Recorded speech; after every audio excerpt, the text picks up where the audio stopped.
Good day, everyone. I am Libon Jan and Miguel of BSc2A Filipino major.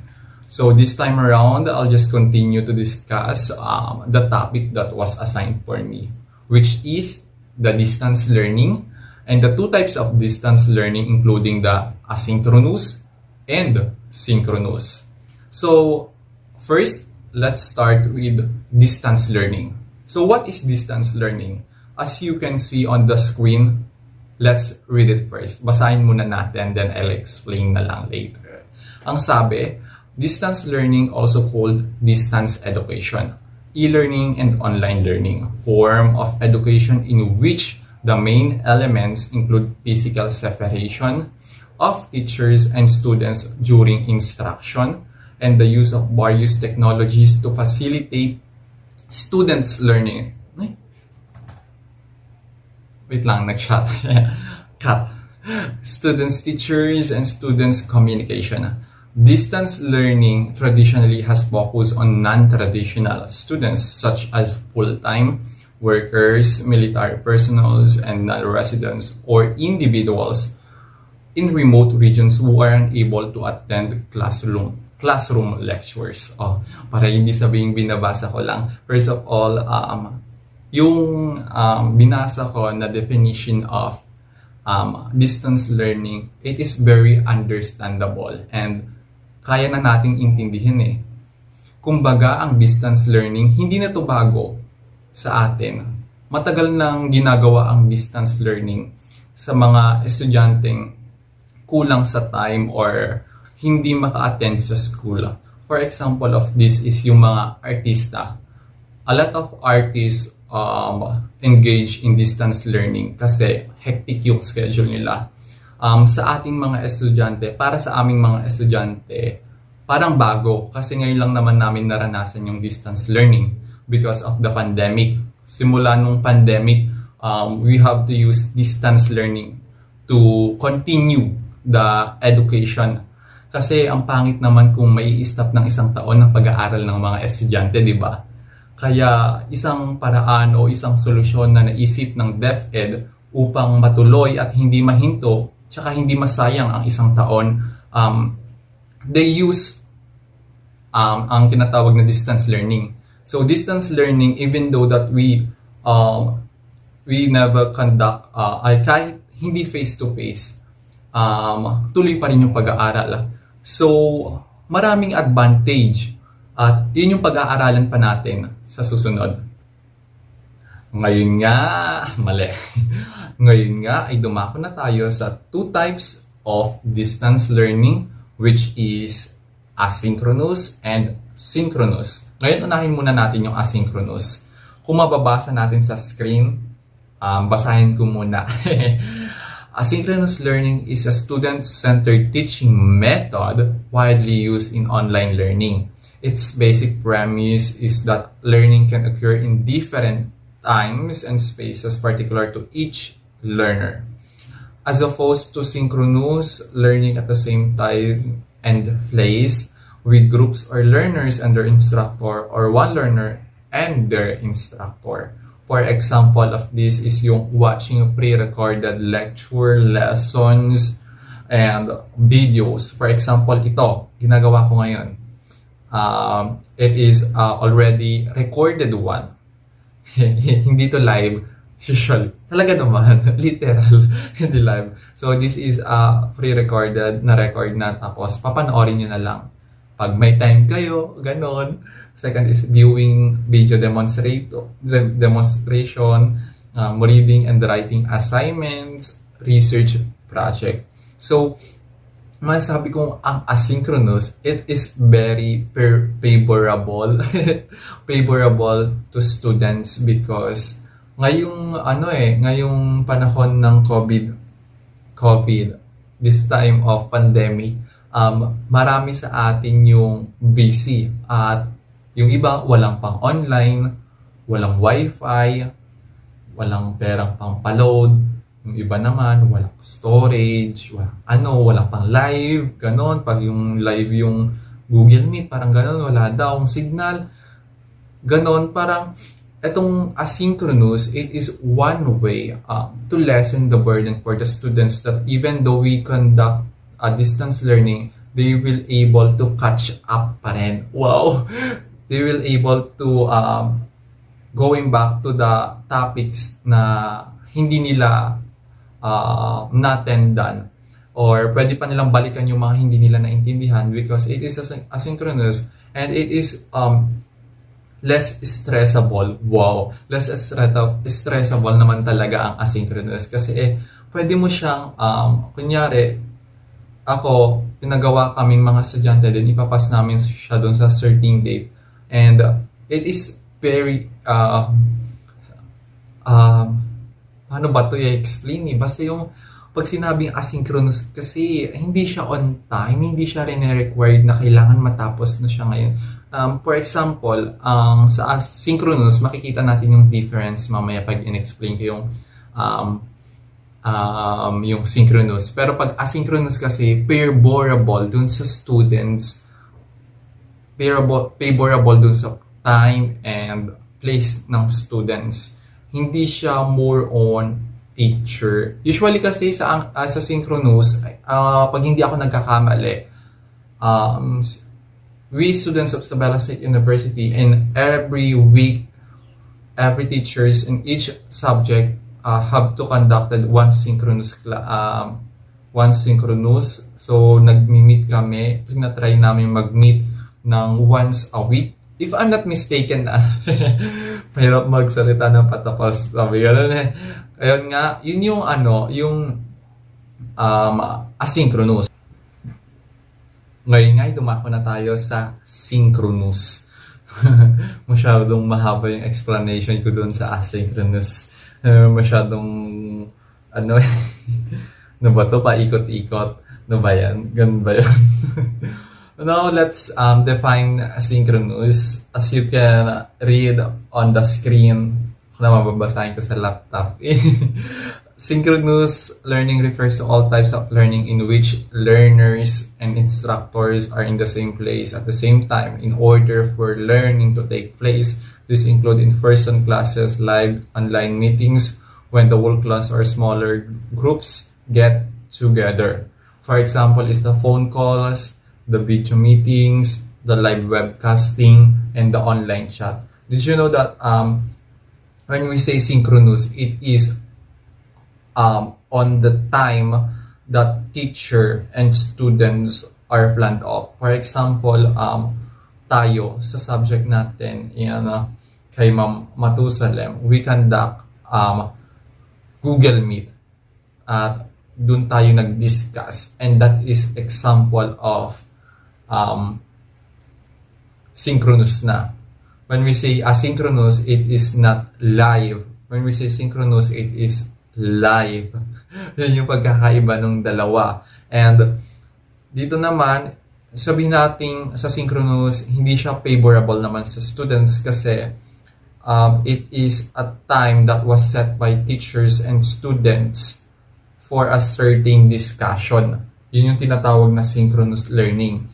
And it is timely. When we say synchronous, timely kasi pag sinabing ipasa na rin on this time, on this day, and on this class, dapat maipasa mo na. And yun yung pagkakaiba nung synchronous and asynchronous. Ito naman sa synchronous, I think we have synchronous in every subject one times in a week. Pag hindi ako nagkakamali, sinabi ko na kanina.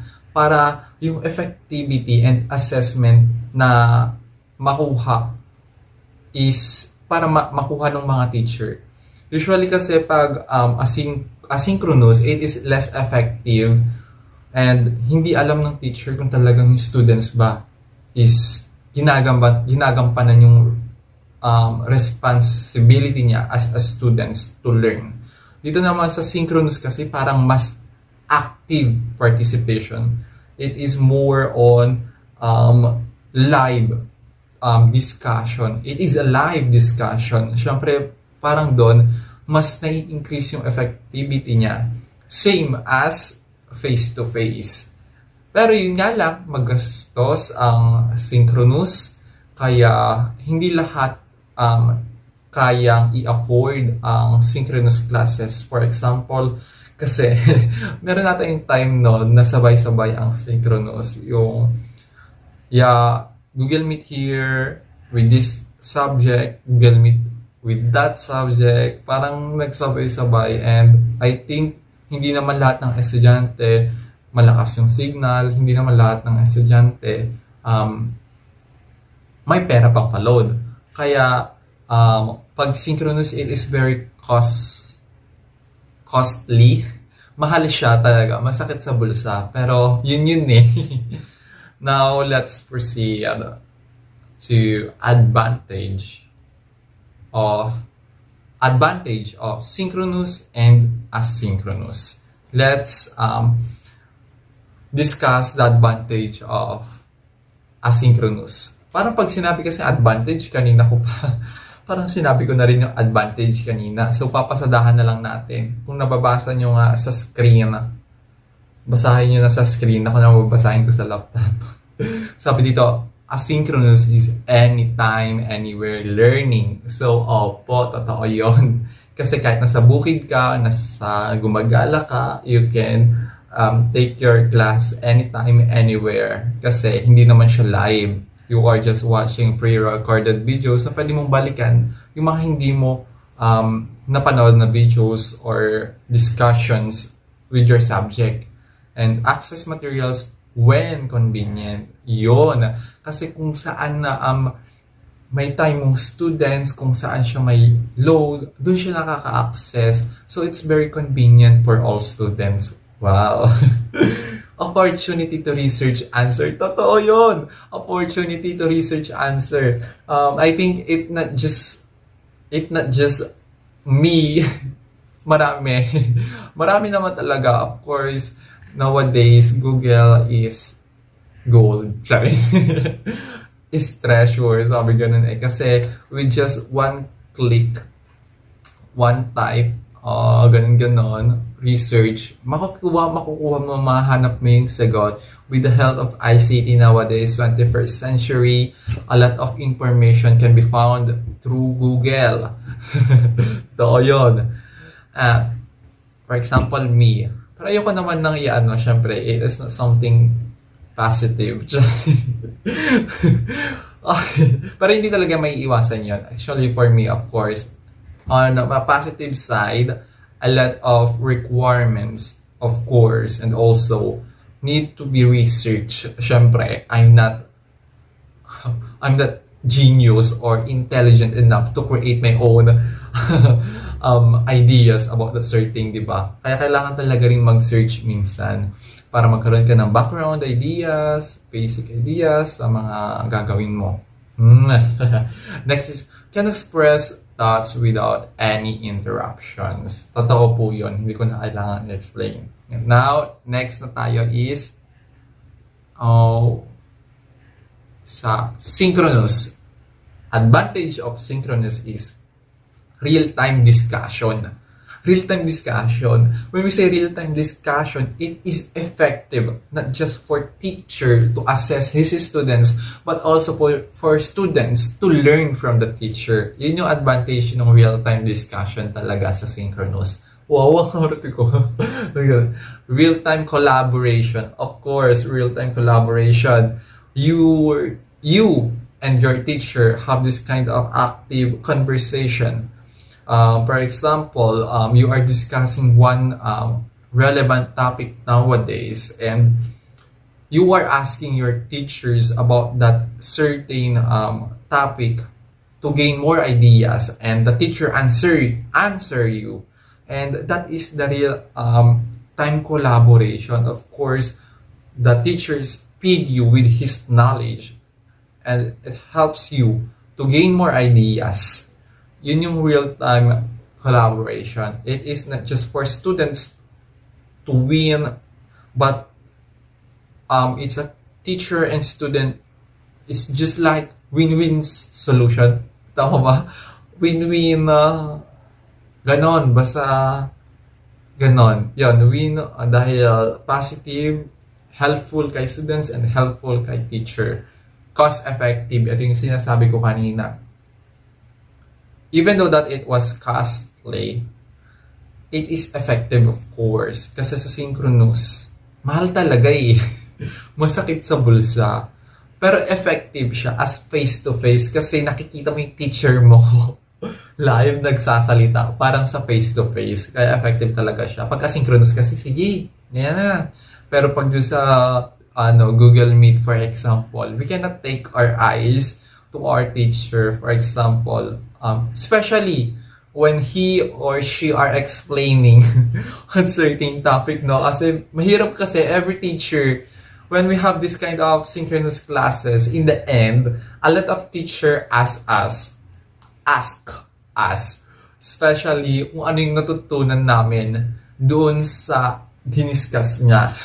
And, syempre, hindi mo naman pwedeng sabihin wala kang naiintindihan kasi active ka eh, nandun ka sa class na yon, sa Google Meet na yon, tapos wala kang maisasagot. Parang nakakahiya. That's why it's really important to lend your ear with the speaker, especially to the teacher, to your teacher.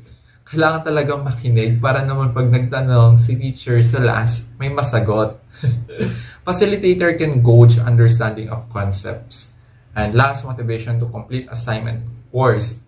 Synchronous, when we say kasi synchronous, nandun yung teacher mo, yung motivation mo, kailangan tapusin mo na to. I really appreciate that kind of motivation verbally coming from teacher. For example, when my teacher told me that you have to finish this, kailangan mong tapusin to within this period of time. Kailangan ko talagang tapusin. Napipressure ako eh. Though it is a good pressure for me to finish all my requirements. Kasi pag pag asynchronous talaga eh, when for example there are teacher will post wala sabihin nila ma-issue. Sabihin nila meron talagang teacher na hindi naman talaga maiwasan, nag-i-post na lang din yung gagawin, tapos ganun parang kailangan mag-pass ng ganitong time, kailangan makapag-report within this time. Parang pag nababasa mo lang, parang hindi mo siya nafe-feel yung pressure. Tama ba ito? Yung sabi ko. Sige, next na tayo. Masyado na akong naparami ng sinabi. Oops. Of course. Roles of learners. Ngayon, roles of learners na tayo. And sa distance learning, you cannot say na kailangang iasa lahat or hindi mo masasabing kasalanan ng teacher kasi hindi ako natuto. Kasi ang hirap ng distance learning, hindi. Though we are having this kind of distance learning, we have responsibilities na kailangang gampanan para mas maging effective yung distance learning. Kasi limited na talaga yung guidance na nakukuha natin sa teacher natin. And kung hindi pa natin siya seryosohin, mas lalong hindi magiging effective ang distance learning. At isang example nga dito, sabi, mababasa nyo sa screen. Ako nalang babasahin ko rin sa laptop. Sabi sa the student-centered nature of asynchronous online learning requires students to be actively involved with and take more responsibility for their own learning. In addition to their normal duties, our learners, students are required to become proficient with the technology required for the course. Of course, with distance learning, we are using this kind of new technologies. Some of us, bago talaga eh. And for me, for example, my roles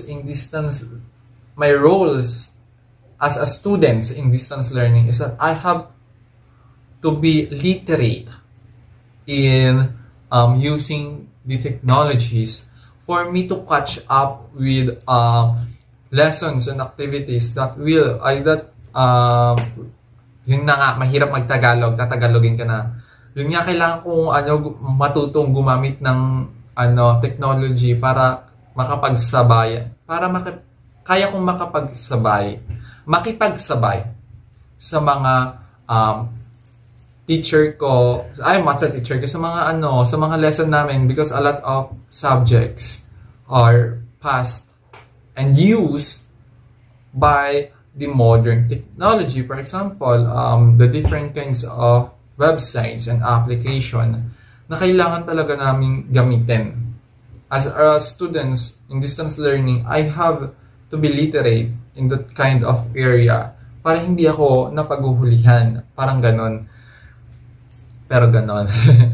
Second is, use new methods of communication with both peers and instructor. Yon.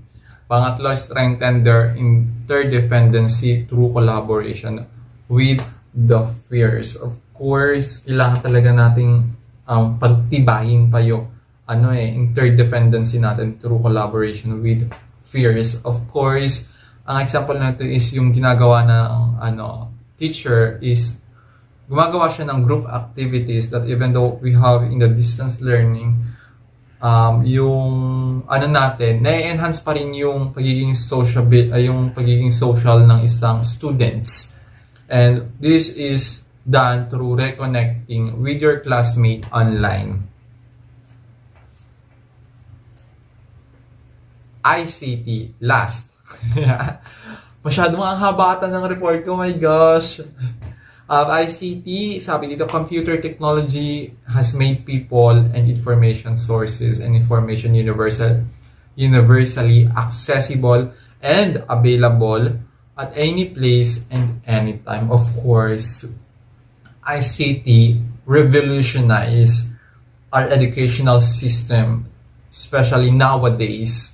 Students are now in the transition of being modernized, and I hope in the future a lot of students can compete globally in terms of knowledge and use of technologies. Kaya nga sabi, yun nga, ICT, malaki ang tulong dahil marami sa estudyante. Sa side ng estudyante, ang laki ng tulong ng ICT kasi ginawa niyang ngayon, a lot of students can access different information na kailangan. Hindi kasi katulad noon, napunta sa library, maghanap, magbasa. Hindi ganoon. Ngayon, isang pindot mo na lang, mas-search mo na kung ano yung hinahanap mo. Yung sinasabing availability of information and accessible, of course. Hi. Yun nga. Tapos na ang aking report patungkol sa distance learning and the two types of distance learning, which is asynchronous and synchronous. I hope you enjoy my discussion. Thank you. Bye-bye. Ow!